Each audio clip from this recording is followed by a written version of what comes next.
In this episode of Down to Earth, Peru's gold rush ravages the Amazon, leaving behind a trail of mercury. Today, the community is poisoned by the mercury. Even my own family, even me. How do we halt deforestation? A French filmmaker believes cinema can help by making trees appear more human. On les croit immobiles, mais les arbres sont de si grands voyageurs qu'ils traversent même les océans. Trees are as alive as us, but the problem is we don't feel attached to them. Researchers say they've found a way to make people care. Welcome to a virtual world where everyone destroys a forest. I just killed like the whole ecosystem that was like surrounding this tree.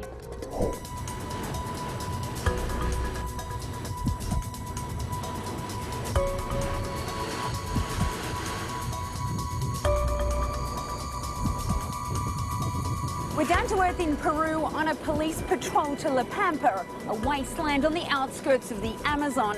In the last 6 years, 50,000 hectares of rainforest have been obliterated, most of it due to illegal gold mining.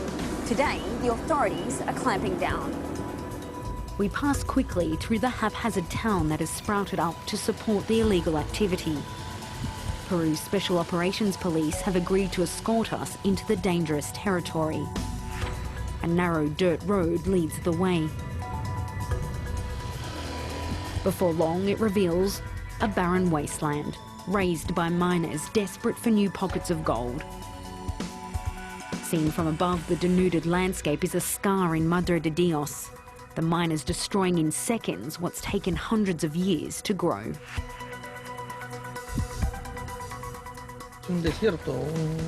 It's a desert, a beach. You can see the enormous holes where they extract the gold.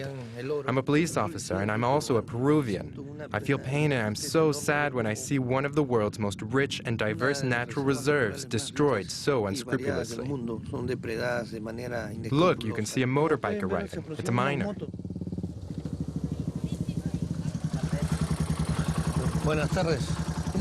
The miner reluctantly agrees to speak to us, only to defend his source of income. We have to live. I have children. I have a daughter. And I have a son who studies. You know that most of the miners haven't done secondary education. On a personal level, they try to justify this work by saying it will lead to a better future for their family. But we know that in reality, they destroy their children's future when they destroy the place that they live.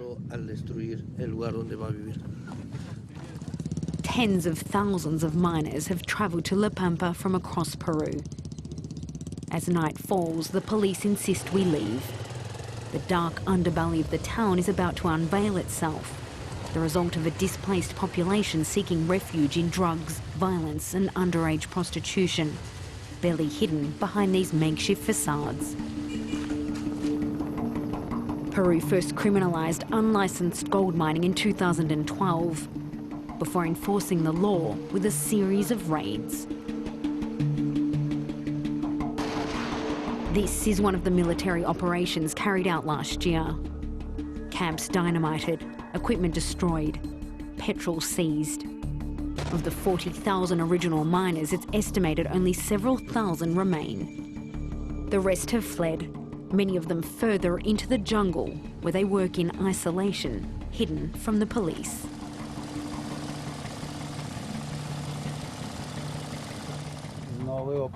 Oscar, a government advisor, leads us along the banks of the Madre de Dios River.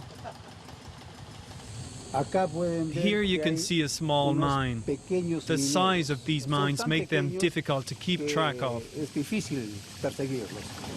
We tell the miners we're tourists, but they're clearly unhappy we're there. Not only is this unauthorised, but after they scoop up the gold-rich soil and rock, they'll use mercury to separate the precious metal from the earth. This ancient technique poisons the miners, the river, and all the aquatic life. But it's cheaper than the legal options. Even if most of the mining here is illegal, is it still important for the economy of Madre de Dios? Sí, definitivamente Madre de Dios Yes, it is. Historically, Madre de Dios has lived off the illegal extraction of gold. And we can't deny that mining still represents 70% of the region's GDP. Because of the police operations, there's less illegal mining. And as a result, what's happened? There's a huge recession in Madre de Dios. The government knows this, which is why it has prepared a project to develop growth in the region and create other economic activities.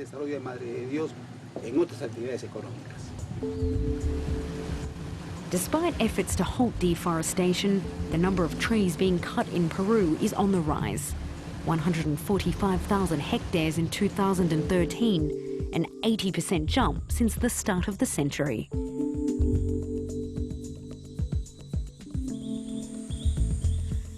We've travelled for several hours, much of it under the rain, to reach one of the few places in Madre de Dios where deforestation has started to decline.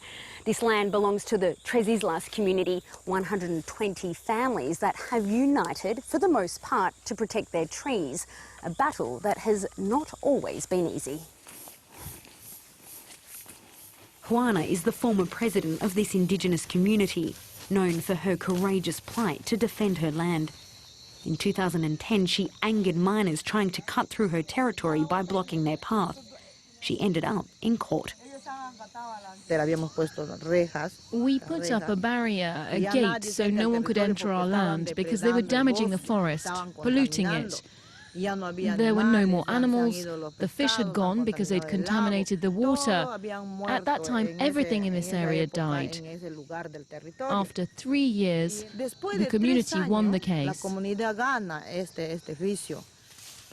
Today, the region is still pockmarked with mines. It was only after being invited to Washington to highlight her cause that the Peruvian courts overturned their initial ruling. The miners fled, but the struggle had a price.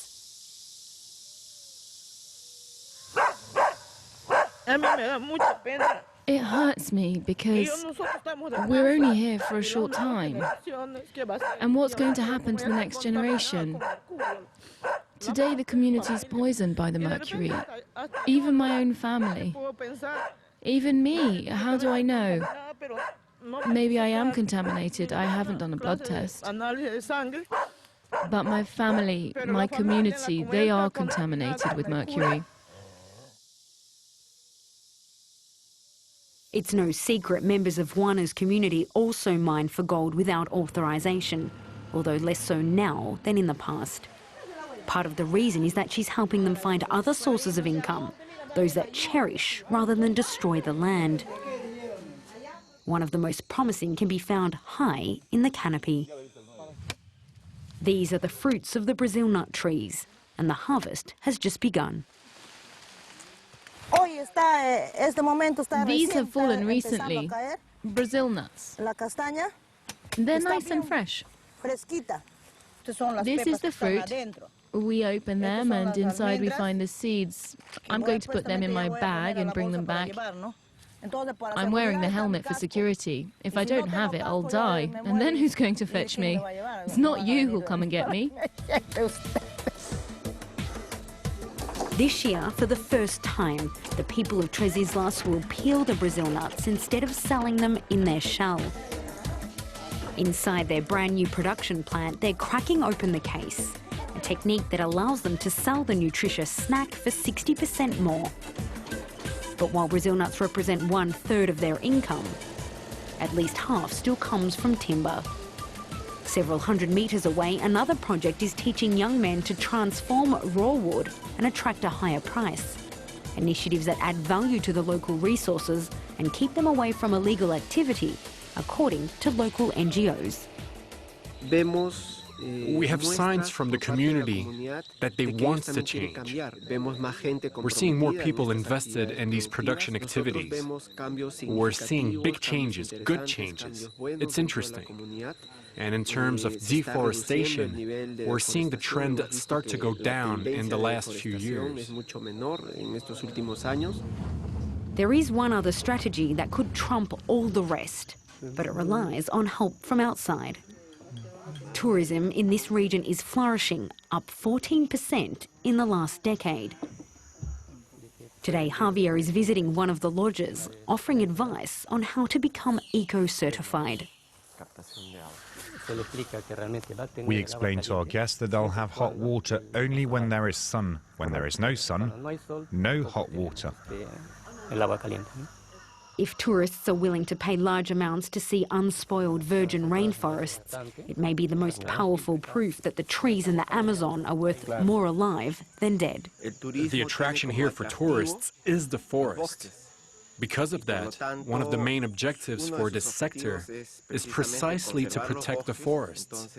So we think across the region of Madre de Dios, the more zones dedicated to tourism, the better the forests will be preserved, the less it will be deforested. This film, shot largely in Peru, captures eloquently what's at stake.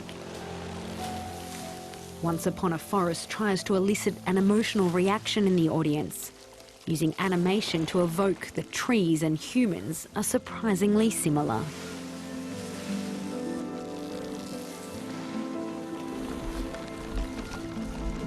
We leave the magic of the Amazon and head 10,000 kilometres away to France, where the film's director, Luc Jacquer, has agreed to meet us in a Paris cinema. With one Oscar under his belt for the documentary March of the Penguins, he's now turning to ecological causes. To move an audience, should we try to give the forest a human face? It's a challenge when you make a feature film based on the lives of static beings. I was astonished when I first entered this genius world of plants, and I told myself that if I start from this astonishment, this emotion, maybe we can put in place a virtuous process. The problem with plants is that we're not attached to them. On les croit immobiles, mais les arbres sont de si grands voyageurs qu'ils traversent même les océans. On les croit silencieux, mais ce sont de si grands séducteurs qu'ils sont même capables de charmer les nuages. When you enter the world of trees, you realize the relationship they have with time, with immobility. It's as sophisticated and ingenious as the way we live while being able to move from one place to another. And I think that is a source of wonder and emotion, but also a change in the way we think. We have a tendency to think of our way of living as superior, but trees are as alive as us, just in a different way, and it never ceases to surprise me. Scientists are also interested in the power of an emotional attachment to trees. At Stanford University in the United States, researchers think they've found a way to make people care about deforestation using virtual reality. As soon as I put on this headset, I'll leave this lab at the University of Stanford and enter a 3D virtual forest. My first task is to cut down a tree using this virtual chainsaw. The experience is incredibly realistic. Within seconds, the tree falls.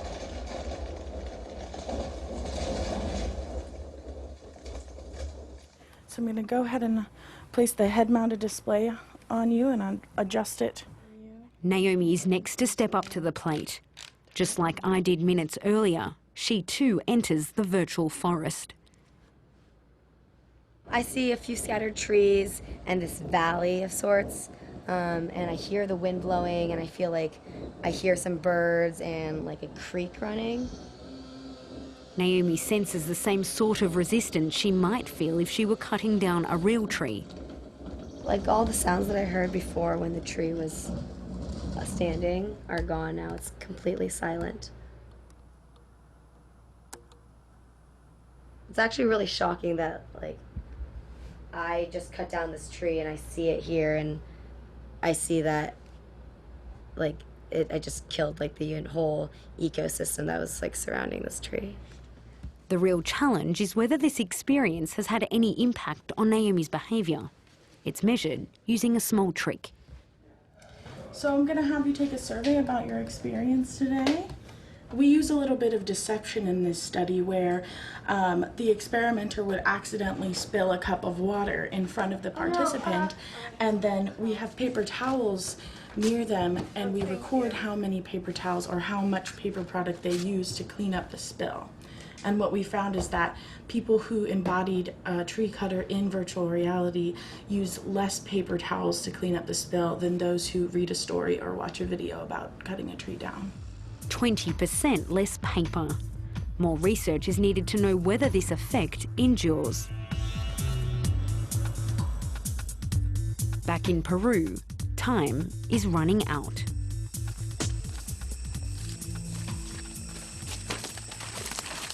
Dennis Del Castillo is an agronomist looking for a global solution.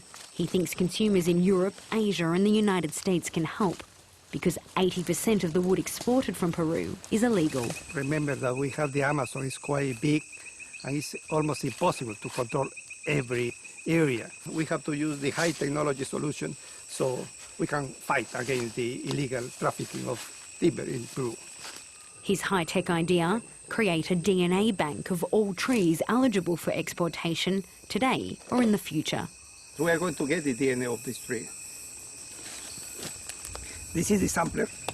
Taking each tree's DNA will enable Dennis to confirm the exact species and trace its geographic location, making it virtually impossible to cheat the system.